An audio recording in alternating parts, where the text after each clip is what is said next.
Pitágoras, la suma del cuadrado construido en el cateto, la suma igual de la hipotenusa.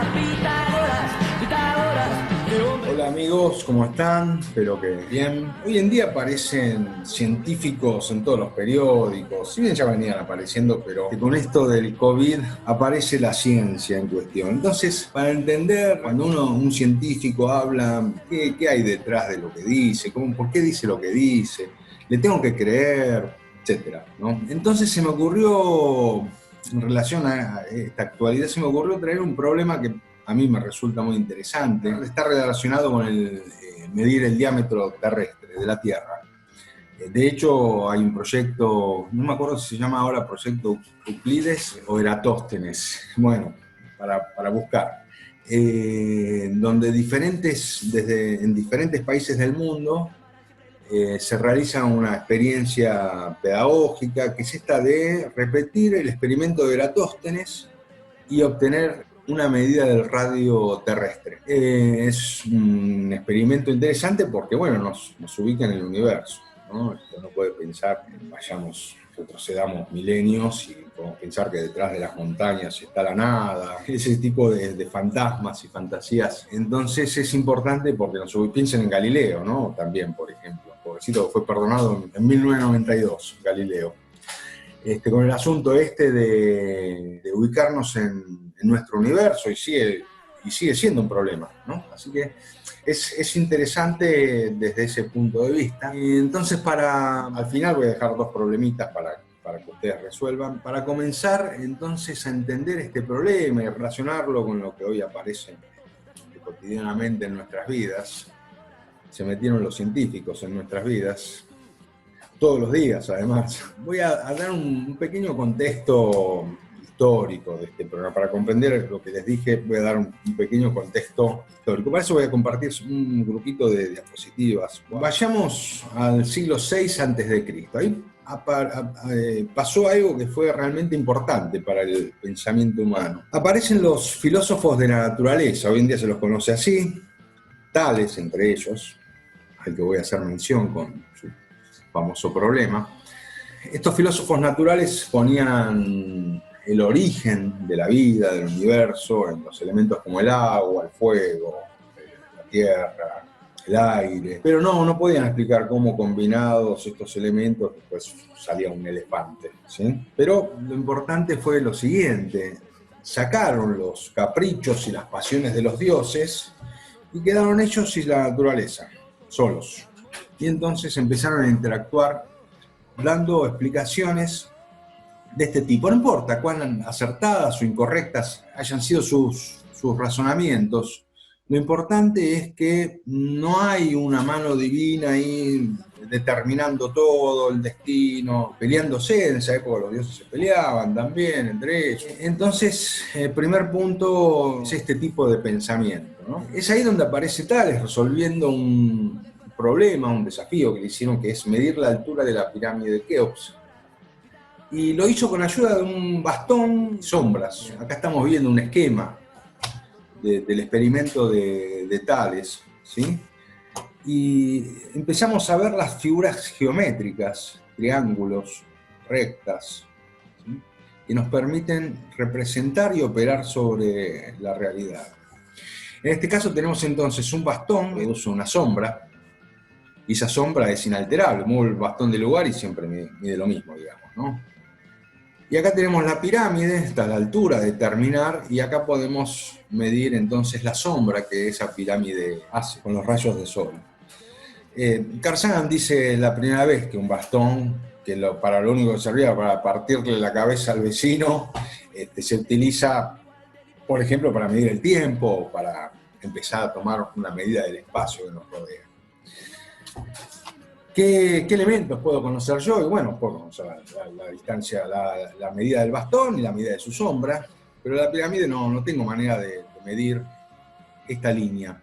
Lo que sí puedo medir es su sombra. Observen los dos triángulos que son similares, semejantes, se dice, ¿sí? Entonces, con una simple regla de 3 simple, Tales pudo medir la altura de Keops, y parece que sorprendió bastante a sus oyentes. Bueno, primer punto aclarado, primer problema al que vamos a volver también presentado. También alrededor de esos siglos aparecen dos corrientes para el pensamiento. Una es aquella que dice que todo, absolutamente todo, está cambiando, ¿sí? Es Heráclito el que afirma esto, diciendo, poniendo como metáfora, esto de que nadie se baña dos veces en el mismo río, ¿sí? Lo único, la única verdad absoluta es que todo cambia. En la vereda de enfrente, del otro lado, entonces estaba Parménides diciendo que no, que el verdadero conocimiento no podía cambiar, que era inalterable, atemporal, ¿no? Sacó el tiempo, o sea, el verdadero conocimiento no depende del tiempo, son afirmaciones fuertes, ¿eh? Y otras características más que le agregaba, él hablaba del ser. Lo cierto es que, y acá empiecen a relacionar con lo que estamos diciendo, lo que nos pasa hoy en día a nosotros, es que nos movemos entre estas dos miradas, ¿no? Es verdad que todo cambia. No hay absolutos, algo que puede poner nervioso a más de uno, ahora voy a volver sobre este punto. Es verdad entonces que todo cambia, pero para entender ese cambio necesito cosas constantes. Esos elementos constantes son las leyes. Las leyes de la física se mantienen inalterables en cualquier parte del planeta Tierra.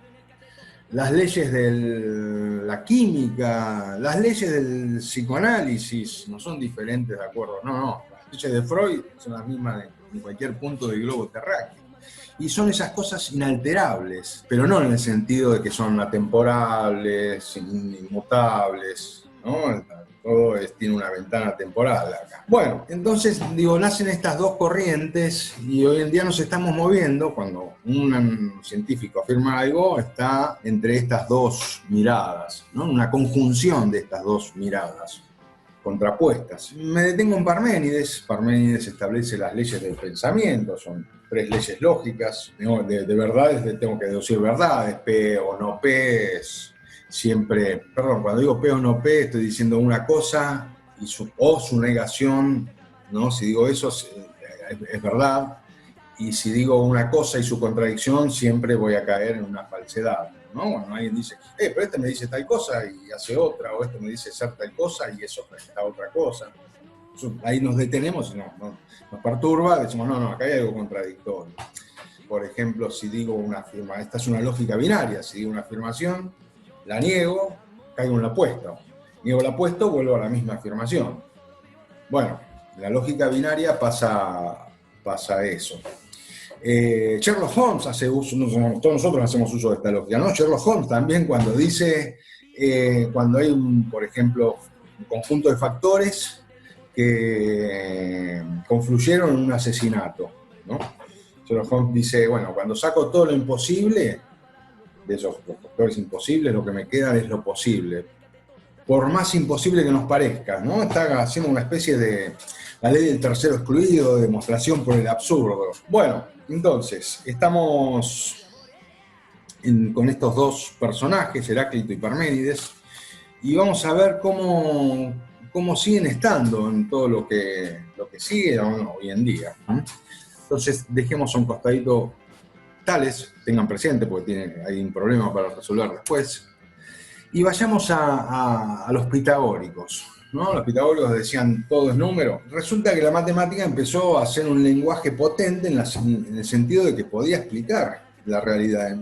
Digamos, nos interesa dar una explicación de la realidad, saber qué es la realidad y cómo puedo entenderla, ¿no? Son dos preguntas que organizan todo el pensamiento científico. Esto que ven acá es un monocordio, ¿sí? Un instrumento musical de una sola cuerda, ¿no? Girando este triangulito, entonces aparecen los diferentes tonos. Los pitagóricos dividieron esto en 12 partes y encontraron una escala musical. Encontraron significa que se detuvieron en aquellas posiciones de este prisma, ¿sí? Que al oído de aquel entonces sonaban agradables. Y esa es la escala musical, una de las primeras escalas musicales, ¿no? Estudiada, y entonces aparecen proporciones, ¿no? Ellos decían todo es número, todos se entendían en términos de proporciones. Vayamos hacia atrás en el problema de Tales, en este sentido, ¿sí? Y también aparece este famoso teorema, ¿no? Y acá es donde aparecen las leyes de Parménides, la deducción lógica. ¿Qué dice el teorema de Pitágoras? Tenemos un triángulo rectángulo, esto es, acá hay 90 grados, a esto lo llamamos hipotenusa, y estos son catetos, ¿no? Entonces, muchos recordarán, el cuadrado de la hipotenusa es igual a la suma de los cuadrados de los catetos, ¿no? El símbolo sería, si llamo A, B y C a la hipotenusa, lo que mide C, lo eleva al cuadrado, es igual a lo que mide A al cuadrado más lo que mide B al cuadrado.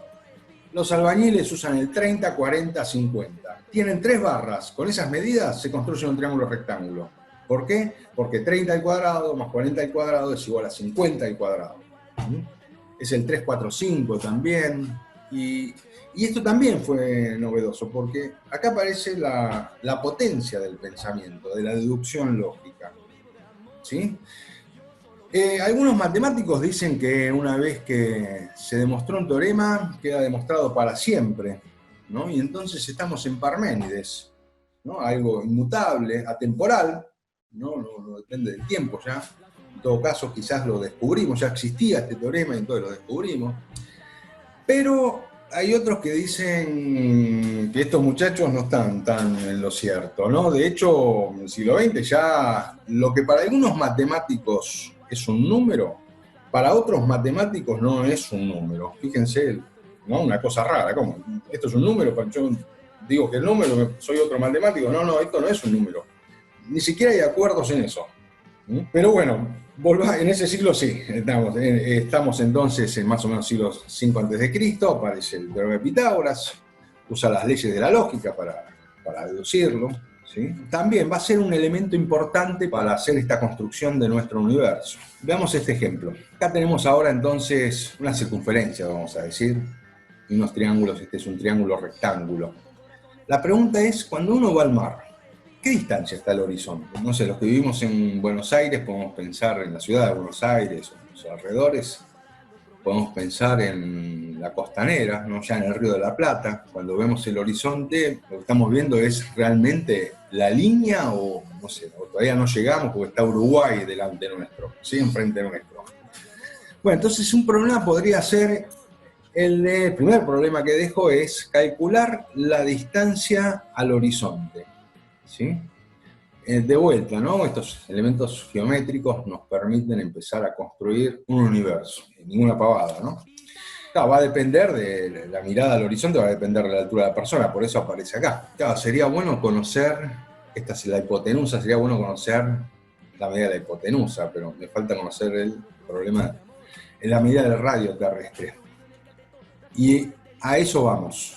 ¿Sí? Entonces nos ubicamos en el siglo, creo que 3 a.C., está Eratóstenes, director de la Biblioteca de Alejandría. Se observó lo siguiente, a una determinada hora, en la ciudad de Siena, los rayos de sol no producían sombra, es decir, si tengo un aljibe, veía iluminado el fondo del aljibe. Ahora, a la misma hora, en otra ciudad, Alejandría, resulta que sí se producía sombra. Esto llamó la atención. ¿Cómo puede ser que pase eso? Están casi en un mismo meridiano, esas dos ciudades. El globo terráqueo están casi en el mismo uso horario, se podría decir. Eso solo puede ser explicado si la superficie terrestre es curva, ¿sí? Como aparece en este dibujo. Entonces, él asume que la Tierra es redonda, los rayos de sol caen paralelos, y acá una observación. ¿Los rayos del sol entran paralelos a la Tierra?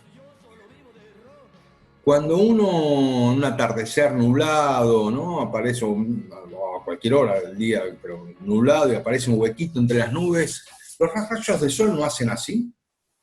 ¿No se abren como un abanico? Bueno, no, son paralelos. Si quieren encontrar la respuesta de por qué aparecen así, la pintura nos puede dar una respuesta a ese problema. Son paralelos, yo lo veo así, ¿no? Ven que los sentidos se engañan, ¿no? Algo fundamental a tener en cuenta, ¿no?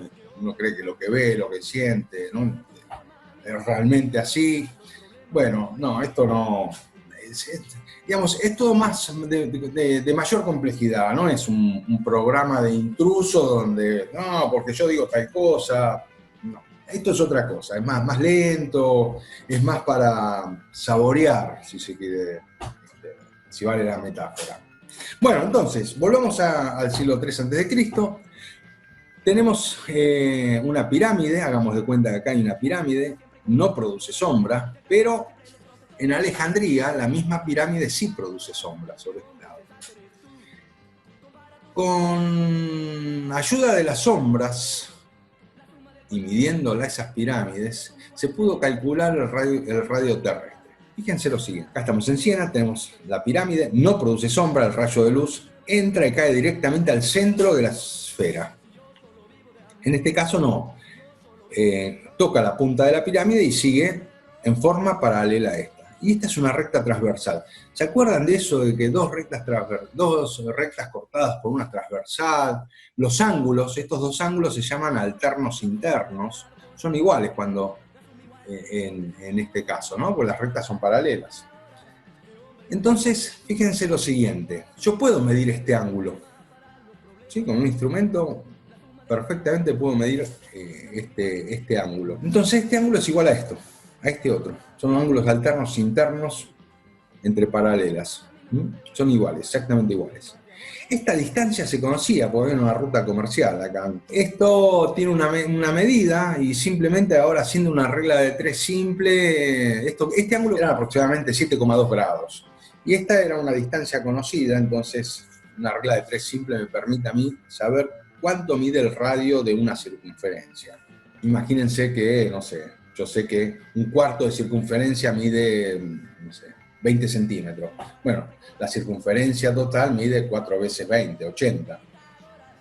Y lo mismo para cualquier proporción. Si tengo 60 grados que miden 20, si tengo esto mide 60 grados y mide, no sé, 20 centímetros, 60 grados entra 6 veces en 360 grados, que es un giro completo.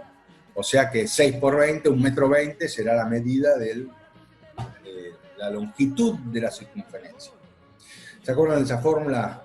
Pi por diámetro igual a la longitud de la circunferencia, o 2 pi por radio igual a la longitud de la circunferencia. Bueno, entonces, yo tengo la longitud de la circunferencia porque sé cuánto mide un cachito, ¿no? Hago una cuenta de multiplicar o ir sumando cachito a cachito, ¿sí? Entonces puedo tener la longitud de esa circunferencia de la Tierra y despejando el radio de ahí puedo encontrar el radio terrestre, y lo encontró con un error, no me acuerdo si era de 20 kilómetros, googleen ahí, pero impresionante la exactitud. Entonces empezamos midiendo con ayuda de triángulos la altura de una pirámide y terminamos ahora midiendo el radio terrestre. Esto siguió, después calcularon la distancia entre la Tierra y la Luna, con ayuda del teorema de Pitágoras, y así siguieron. Es otra historia también que es muy, muy rica. Voy a dejar el siguiente problema. Uno ya lo dejé, es a qué distancia está en la línea de horizonte, ¿no? La pueden estimar, no sé, piensen en la distancia entre Buenos Aires y qué es lo que está enfrente, ¿sí? Ayúdense con Google Maps, empiecen a estimar, a jugar un poquito, después hacen las cuentas que quieran. Y el segundo problema es el siguiente, determinar la altura de nuestro edificio, el más antiguo del club, ¿sí? Con los siguientes datos. A las 10 de la mañana, ¿sí? La sombra del edificio fue de 40 metros. Bueno, ¿recuerdan a Tales? Por ahí va la cosa. Esos dos problemas, manden sus respuestas, así que los esperamos en una tercera entrega. Luego...